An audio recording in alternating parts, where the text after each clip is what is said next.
এই দায়সারা দায়িত্ব নেয়ার জন্য অভ্যুত্থান পরবর্তী একটা সরকার কাজ করতে পারে না। কোথায় সেফ এক্সিট নিবে? পৃথিবীতে সেফ এক্সিট নেওয়ার একটাই জায়গা, সেটা হচ্ছে মৃত্যু। তারা শাপলা এনসিপিকে দিতে পারবে না, কিন্তু কারণ তারা বলবে না।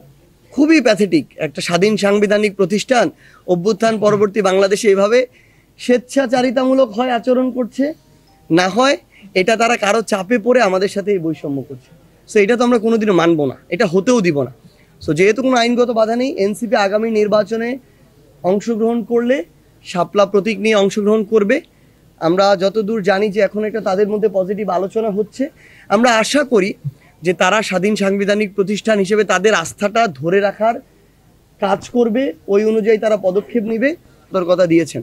আমরা স্পষ্ট করে একটা জিনিস বলি, কিছু উপদেষ্টার মধ্যে আমরা এই আচরণ দেখতে পাচ্ছি যে তারা এখন কোনোভাবে দায়সারা দায়িত্বটা পালন করে নির্বাচনের মধ্য দিয়ে এক্সিট নিতে পারলে হইল, দেশে থাকুক আর দেশের বাইরে থাকুক।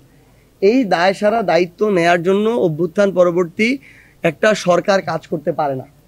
তারা যদি এত কিছু, এত বড় ত্যাগ, এগুলোকে ভুলে গিয়ে শুধুমাত্র ওইটুকু চিন্তা করে, সবাই না গুটি কয়, তারা যদি ওইটুকু চিন্তা করে এবং ওইভাবে নেগোসিয়েশনের ভিত্তিতে আগামীতে কারা ক্ষমতায় আসবে ওইটাকে চিন্তা করে তাদের সাথে আলাপ আলোচনার ভিত্তিতে দেশের সিদ্ধান্ত গ্রহণ করে, আমরা মনে করি দেশের মানুষের সামনে তারা মুখ দেখাইতে পারবে না। কোথায় সেফ এক্সিট নিবে? পৃথিবীতে সেফ এক্সিট নেওয়ার একটাই জায়গা, সেটা হচ্ছে মৃত্যু।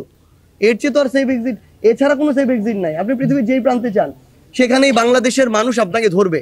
আপনি যদি বাংলাদেশের ভালো মানুষরা আবার একত্রিত হয়ে একটা রাজনৈতিক আরেকটা দল গঠন করতে চায়, করুক, সমস্যা নাই। কিন্তু আওয়ামী লীগ, রিফাইন্ড আওয়ামী লীগের যে কোনো ভার্সন বাংলাদেশে আর এই অভ্যুত্থান পরবর্তী বাংলাদেশে কোনোভাবেই প্রাসঙ্গিক না। এটা আমরা আমাদের জায়গা থেকে কখনো মেনে নিব না।